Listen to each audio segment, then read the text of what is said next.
1993 ಗಲಭೆ ನಡೆದ ನಂತರ ಕೆರಂಬಾಡಿ ಜಗನ್ನಾಥ ಶೆಟ್ಟಿ ನ್ಯಾಯಮೂರ್ತಿ ಅವರು ಅವರ ನೇತೃತ್ವದಲ್ಲಿ ಆಯೋಗ ರಚನೆಯಾಗಿ ಭಟ್ಕಳದ ಬೀದಿ ಬೀದಿಗಳಿಗೆ ಹೋಗ್ತಾರೆ. ಪ್ರತಿಯೊಂದು ಸಾಕ್ಷ್ಯಗಳನ್ನು ಕಲೆ ಹಾಕ್ತಾರೆ.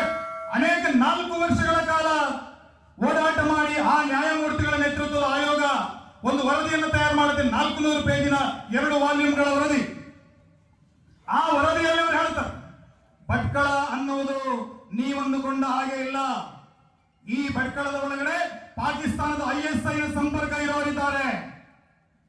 ಯಾವ ಮುಂಬಯಿಯ ಬಾಂಬ್ ಬ್ಲಾಸ್ಟ್ ನಡೆಯಿತು ಅದಕ್ಕೆ ಬೇಕಾದಂತಹ RDX ಅನ್ನು ಮೊದಲು ಭಟ್ಕಳಕ್ಕೆ ತಂದು ಆ ನಂತರ ಇಲ್ಲಿಂದ ರತ್ನಗಿರಿಯ ಮೂಲಕ ಮತ್ತೆ ಮುಂಬೈಗೆ ಕಳಿಸುವಂತಹ ಕೆಲಸಗಳಾಯಿತು.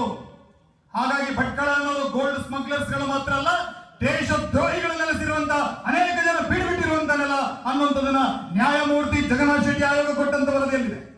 ಹೇಳಿದವರು ಇದನ್ನ ಕೋಮು ಸೂಕ್ಷ್ಮ ಪ್ರದೇಶ ಅಂತ ಘೋಷಣೆ ಮಾಡಬೇಕು. ರಾಷ್ಟ್ರೀಯ ಗುಪ್ತಚರ ಇಲಾಖೆಯ ಒಂದು ಯೂನಿಟ್ ಅನ್ನ ಭಟ್ಕಳದಲ್ಲಿ ಆರಂಭ ಮಾಡಬೇಕು ಅಂತ ಹೇಳಿದ್ರು. ಆವತ್ತಿನ ವ್ಯವಸ್ಥೆ ಅದನ್ನು ಕೇಳಿಲ್ಲ.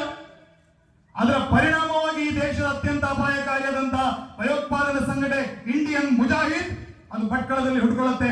100 ಬಾಂಬ್ ಬ್ಲಾಸ್ಟ್ ಮಾಡಿ ಅನೇಕ ಜನ ಅಮಾಯಕ ಜನರ ಮಾರಣ ಹೋಮವನ್ನು ಮಾಡ್ತಾರೆ ಪಾಪಿಗಳು. ಅವರು ಹುಟ್ಟಿರುವಂತಹ ಭಟ್ಕಳ, ಈ ಭಟ್ಕಳವನ್ನು ಸರಿಪಡಿಸುವಂತಹ ಕೆಲಸವನ್ನ ಇಲಾಖೆ ಸರ್ಕಾರಗಳು ಮಾಡದಿದ್ರೆ ಅದನ್ನು ಮಾಡೋದಕ್ಕೆ ಹಿಂದೂ ಸಮಾಜಕ್ಕೆ ಗೊತ್ತಿದೆ, ಇತಿಹಾಸ ಅದಕ್ಕೆ ಸಾಕ್ಷಿಯಾಗಿದೆ. ಬಾಲ ತುಳಿದ್ರೆ ಹಿಂದೆ ತಿರುಗಿ ನೋಡ್ತೀವಿ ಅಷ್ಟೇ. ಬೆನ್ನಿಗೆ ಕಾಲಿಟ್ರೆ ಒಮ್ಮೆ ಗರ್ಜನೆ ಮಾಡ್ತೀವಿ. ಆದ್ರೆ ತಲೆ ಮೆಟ್ಟಬೇಕು ಅಂತ ಬಂದ್ರೆ ಭಟ್ಕಳದ ಹಿಂದೂ ಸಮಾಜ 93ರಲ್ಲಿ ಯಾವ ರೀತಿ ಇಡೀ ಸಮಾಜ ಸಂಘಟಿತವಾಗಿ ತನ್ನ ರಕ್ಷಣೆಯನ್ನು ತಾನು ಮಾಡಿಕೊಳ್ಳುತ್ತೋ ಅದೇ ರೀತಿಯ ವಾತಾವರಣ ಮತ್ತೆ ಸೃಷ್ಟಿಯಾಗಬಹುದು ಅನ್ನುವಂತ ಎಚ್ಚರಿಕೆಯನ್ನ ಈ ಪ್ರತಿಭಟನೆಯ ಮೂಲಕ ಕೊಡ್ತಾ ಇದ್ದೇವೆ. ಕುತೂಹಲಕಾರಿ ಮಾಹಿತಿಗಾಗಿ ಕೂಜಳ್ಳಿ ಟೈಮ್ಸ್ ಚಾನೆಲ್ಗೆ ಸಬ್ಸ್ಕ್ರೈಬ್ ಆಗಿ, ಪಕ್ಕದಲ್ಲಿರುವ ಬೆಲ್ ಐಕಾನ್ ಅನ್ನು ಪ್ರೆಸ್ ಮಾಡಿ.